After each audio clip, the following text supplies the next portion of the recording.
10% और लोग ये हक पूरा पूरा। एनसीईआरबी का डाटा उठा के देख लीजिए जरा, ये बता दीजिए उसमें कितने दलितों ने स्वर्ण समाज के लोगों को प्रताड़ित किया है। ये डाटा सरकार के पास होगा, सरकार रिलीज कर सकती है उसको, शायद 1% भी ना हो, नहीं एकदम, लेकिन इसका उलट 100% आपको मिल जाएगा। बात ये नहीं है कि यूजीसी ये आया, बात यह है कि सबको समान अधिकार मिलना चाहिए। क्या समान अधिकार सबको मिल रहा है? तो सरकार तो सबका साथ सबका विकास की बात करती थी और फिर अब समान अधिकार दिलाने की भी बात सबका साथ सबका विकास की बात कर रही है जी। सब कुछ सरकार अपने जो एक प्रोपेगेंडा फैला रही है वो तो कर ही रही है, लेकिन क्या जमीनी हकीकत पे ऐसा है?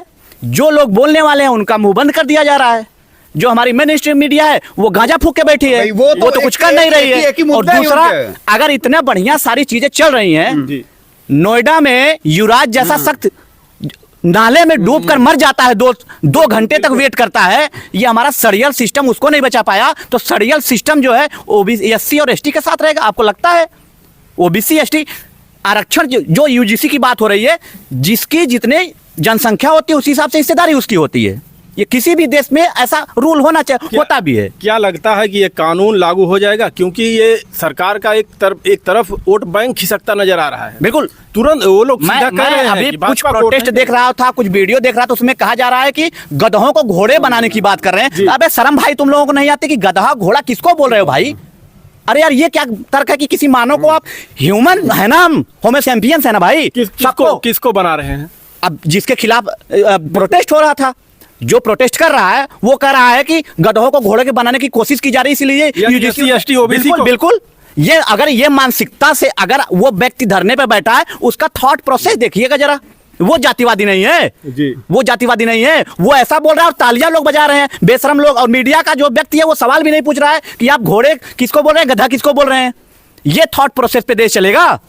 अभी तक प्रधानमंत्री हृदय हिंदू सम्राट थे, अचानक से तेली हो गए। अचानक से तेली हो गए। ये यही थे ना प्रधानमंत्री साहब? अब ये यही है ना। अगर इस समय बीजेपी बैकफुट पे आए कि अब बैकवर्ड के लिए बात करें, जिसका 51%, 54% वोट ले रही है, अब अनुसूचित का वोट ले रही है, अब उनके हक की बात करें और वो 10% वाले एकदम नाराज चल रहे हैं। अब उसमें अब जातीयता आ गई। अब आप देख लीजिए यूजीसी के बारे में कौन सा नेता बोल रहा है, चाहे विपक्ष का चाहे पक्ष का, कोई नहीं। सबको राजनीति चाहिए। युवराज के मामले में कितने लोगों ने बोला? किसी ने नहीं बोला ना। अभी वित्तेश्वरानंद मोदी योगी जी को औरंगजेब कहते हैं, तो एक प्रशांत कुमार है, प्रशांत कुमार सिंह, वो इस्तीफा दे देते हैं। ये इस्तीफा इसलिए नहीं दिया कि सरकार में सिस्टम में इतनी दिक्कत है, उसमें इस्तीफा नहीं दे सकते। ये नहीं, वो खाली आहत नौकरी भी पाए, इसीलिए तो उन्होंने ऐसा किया, विकलांग कोटे से नौकरी पाया। ये आरोप उनके भाई ने लगाया है। लेकिन सवाल यह है कि क्या कोई सरकारी कर्मचारी कभी सिस्टम के खिलाफ जाकर इस्तीफा दे रहा है? नहीं दे रहा है। उनको प्रशांत सिंह को, योगी जी को खुश करना था, बयान भी दिया ना कि एक मुख्यमंत्री को, जिसकी सरकार चल रही है, एक मुख्यमंत्री को उन्होंने इस तरीके का से शब्द कहे कि मुझे वो लगा कि मैं इसके लिए इस्तीफा दिया। यानी मुख्यमंत्री अगर आपका पसंदीदा हो, आप ये नहीं कि सरकार के लिए बने हो, आप खाली व्यक्ति विशेष के लिए बने हो। अच्छी बात ये रही है यूजीसी के आने से, लोगों पब्लिक डोमेन में ये बात हुई है जी। पब्लिक डोमेन में ये बात फैली है, चाहे वो ओबीसी हो चाहे जनरल वाले तो वैसे भी पढ़े लिखे हैं, सब जानकार हैं, उनको पता है अपना हक। अभी सुप्रीम कोर्ट इस पे रोक लगा दिया है। क्या लगता है फिर ये कानून लागू हो सकता है? नहीं, बिल्कुल लागू नहीं हो सकता। अब ये ठंडे बस्ते में चला गया है। जिस तरीके से प्रोटेस्ट हुए हैं सवर्णों ने, जो ड्यू टू रिस्पेक्ट जो प्रोटेस्ट हुआ है जी, अब ओबीसी एससी एसटी धर्म बचाने में लग जाएंगे। आने वाले समय में आप देख लीजिएगा, हमारा प्रधानमंत्री कहीं डमरू लेकर मंदिर में बैठा रहेगा और हम लोग तालियां बजाते रहेंगे। गजब का आदमी है, हिंदू मुस्लिम करवा के सारा सिस्टम अब शांत हो जाएगा। और सवर्ण जितने अच्छी पोस्ट पे हैं भारत में, शायद ओबीसी एससी एसटी उतने अच्छी पोस्ट पे अभी नहीं, उनको जानकारी भी नहीं है। उन्हें अपने हक को जानना पड़ेगा, पढ़ना पड़ेगा।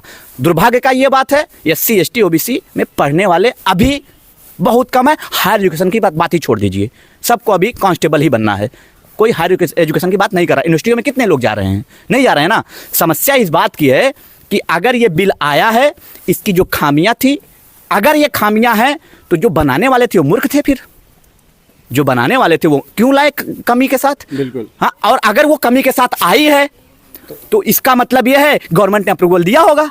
यूजीसी को कौन यूजीसी कौन चला रहा है? स्ट्रेटजी होगी गवर्नमेंट की। अगर फेलियर आम जनता को बेवकूफ समझ रहे हैं, पागल समझ रहे हैं। मुझे लगता है कि मैं जहां तक देखा सोशल मीडिया पे, पहला ये मुझे मिले हैं ये लोग पहले जो इसके पक्ष में मतलब समर्थन दे रहे हैं। बिल्कुल कहीं पर बिल्कुल, कोई नहीं, नहीं, सब नहीं, बता रहे ना, वो- सबको कोई मतलब नहीं है एजुकेशन से भाई। किसी को, मैं कह रहा हूं ना, किसी को कोई मतलब नहीं है, सबको अभी अगर कोई कहीं पे, मैं कहीं अभी न्यूज देख रहा था, यूपी में ये कुत्ता घूमने लगा हनुमान जी का, वहां पे सब पहुंच गए बिल्कुल। और 99% वहां ओबीसी एससी एसटी के रहे होंगे, लेकिन इस मुद्दे पे किसी को नहीं बोलना, बात भी नहीं करनी है। अरे भाई बात करो, हक की बात करो। ये नहीं कह रहे हैं कि स्वर्ण गलत है, हमारी किसी जातिगत में नहीं है, लेकिन सदियों से, हजारों सालों से किसको शोषित किया जा रहा है ये जग जाहिर है, किसी को बताने की जरूरत नहीं है, लेकिन हो रहा है भाई ऐसा। अब हो रहा है तो कौन जिम्मेदार है, अब क्या बताया जाए।